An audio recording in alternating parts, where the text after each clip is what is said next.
Hello and welcome to another episode of Kuma's Kitchen, and tonight I've concocted up a little recipe I call beef and cheesy corn rice enchilada.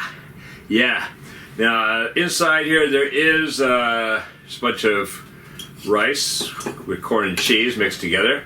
Then there's some beef that I cooked up a special way with some nice spices and stuff. And then on top, there's taco sauce and more cheese, and it's all thrown in the oven. So, dare I? This is a little hot. Just came out of the oven. Oh, yeah. I dare. Oh, that's gonna be a nice little mixture. Yeah, let's have a little bit more of that, because that's just too good. That's dinner tonight. Well, obviously I already have had some of mine. Alright. Let's go in the kitchen, make some right now.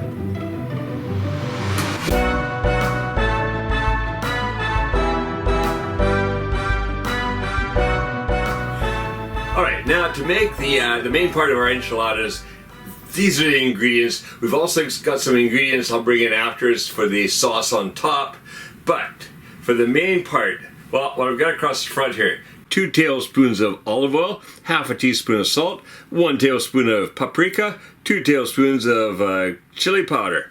Over here, 4 ounces or 110 grams of cheddar cheese grated, 1 can of, it's like a 14-ounce can of corn kernels, rinsed and drained, 2 cups of rice. Okay, in my case, it is Japanese sticky rice. Actually, other rice would be better, because this is pretty sticky and harder to break up. Regular rice would be the best, but hey, you work with what you have, and I've got sticky rice. Then across the back here, I've got 1 pound or 450 grams of thinly sliced pork. It's like really nice thin slices.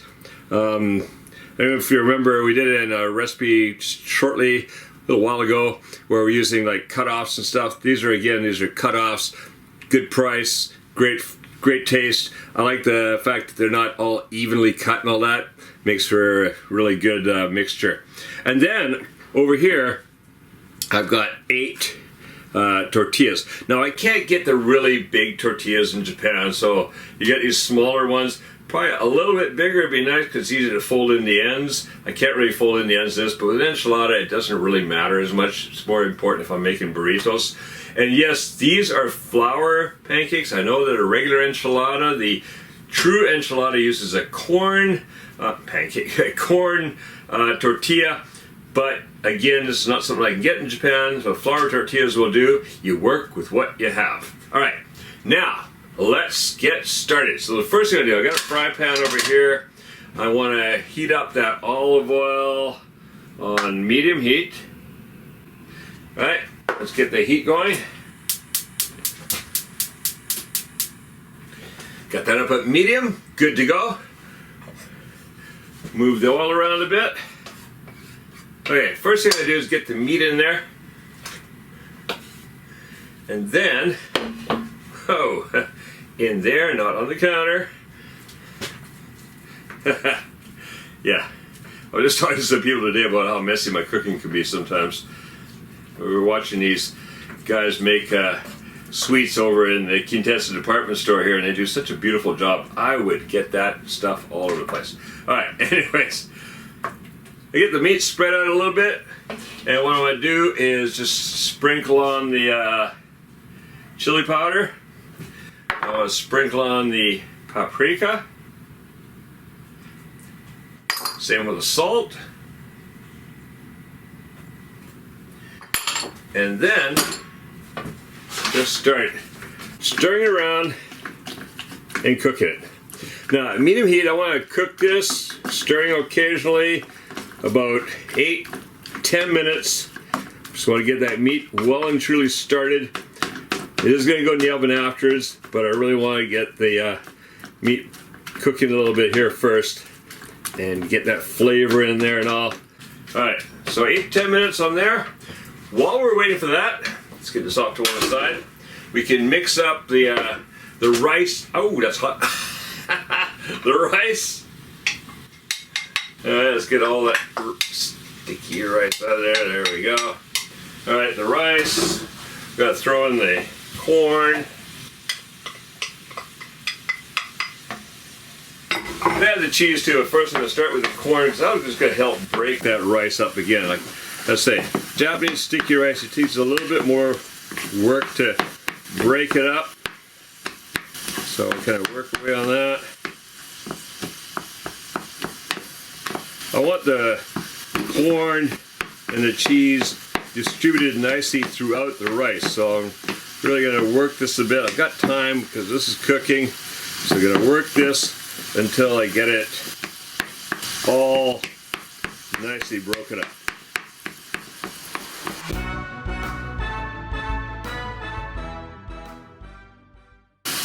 Alright, that's looking pretty good. So I'm going to add that cheese in there. And again, I really want to mix it in well. And away we go. Nice piece of rice there. In you go.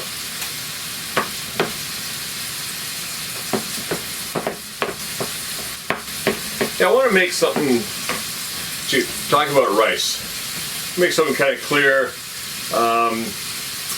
I just so people understand who come to Japan, okay? In Japan, we don't waste rice. It's just a thing you don't do. So I see a lot of people always leaving a lot of rice on their plate when they're here as tourists, and I understand sometimes you just it's not that easy to pick up all every little grain, but really, just if you want to be really cool, you know, and you really want to fit right in, eat every little grain. We call that kanshoku. Kanshoku is to be everything. You leave nothing behind. You waste absolutely nothing, not even one kernel of rice. When I'm eating, you'll see on my bowl, there's never a kernel of rice left in there, and that's just, I don't know, it's good manners in a way. It's also respecting the chef, respecting the farmer who grew the rice, respecting the rice itself. In Japan, it's all about respect. That's why when you come here and you marvel at our society and you think, gee, why does everything work so good here? Why are people so nice to each other and all? It's all about respect. So, yeah, keep that in mind. When you come to Japan, I know you can't always do it. I know it's not that easy to eat every little grain of rice, but try to clean up as much as you can, because you know what? People are going to look at you and go, hey, pretty cool. Yeah. They're going to respect you more because the fact that, well, you're eating like a local. All right. I've got that cheese all mixed in there. That's looking pretty good. Put that off to one side. Let's get stirring on this some more. All right. Okay. We got a few more minutes left. See you back here when that meat is cooked and ready.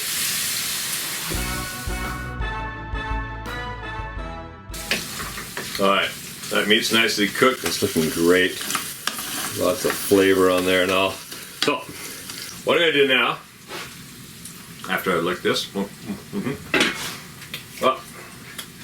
I've put the 8 tortilla shells out here on the counter because that's going to allow me to divvy up the meat. So, just put the meat down the center. Like that, and just divvy up until it's pretty even, and away we go.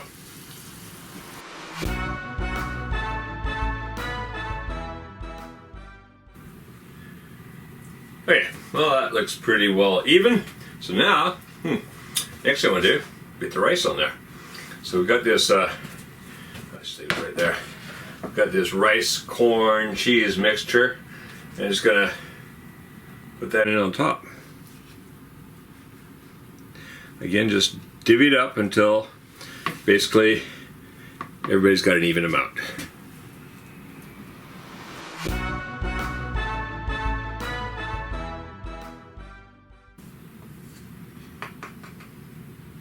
Alright, well, that looks pretty close to even. A couple little pieces left in here, so pretty good. Put it off to one side. Alright, now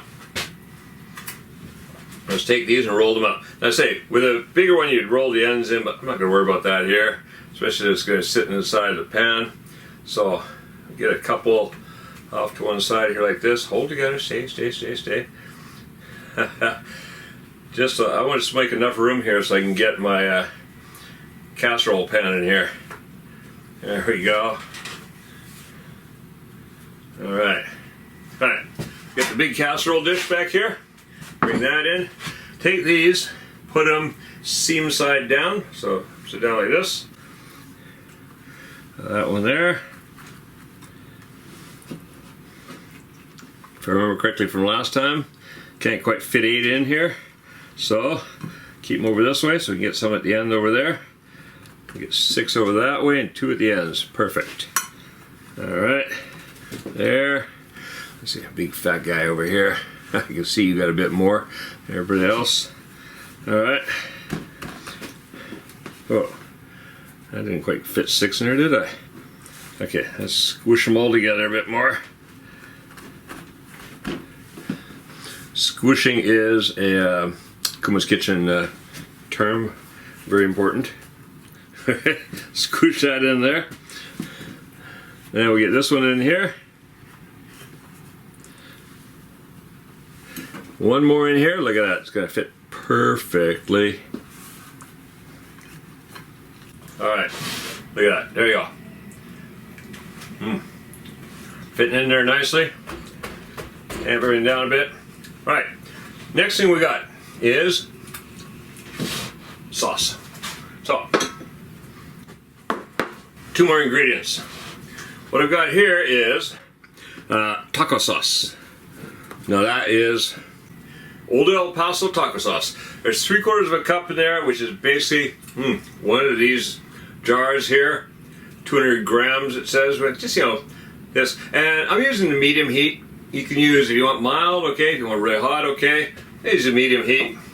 And what I'm going to do now is just drizzle this. Well, I guess we should talk about the other ingredient. We're going to drizzle that across. But the other ingredient here is 7 ounces, 200 grams of cheddar cheese grated. Lots of cheddar cheese on top. It's going to melt in nicely. Alright, so let's just get that across there.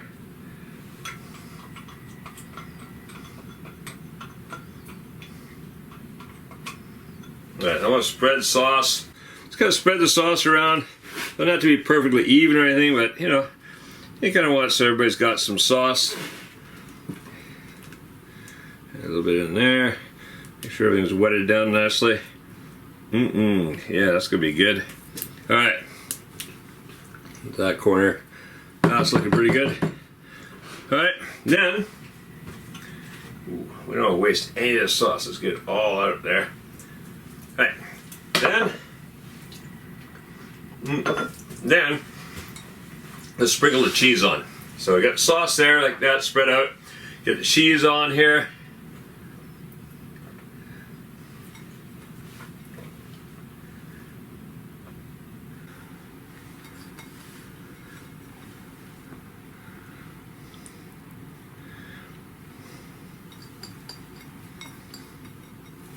Well, that's looking good. Let's get make sure it's a little even. And inside there, there we go. Yeah, that's looking good. Right, that's going to go in the oven over there. 350 degrees Fahrenheit, 180 degrees Celsius for 30 minutes. I just want to cook everything, melt everything. We got that cheese inside the rice. We want that to melt. We want the cheese on top here to melt. Mwah! Melted cheese. Fantastic. Let's go.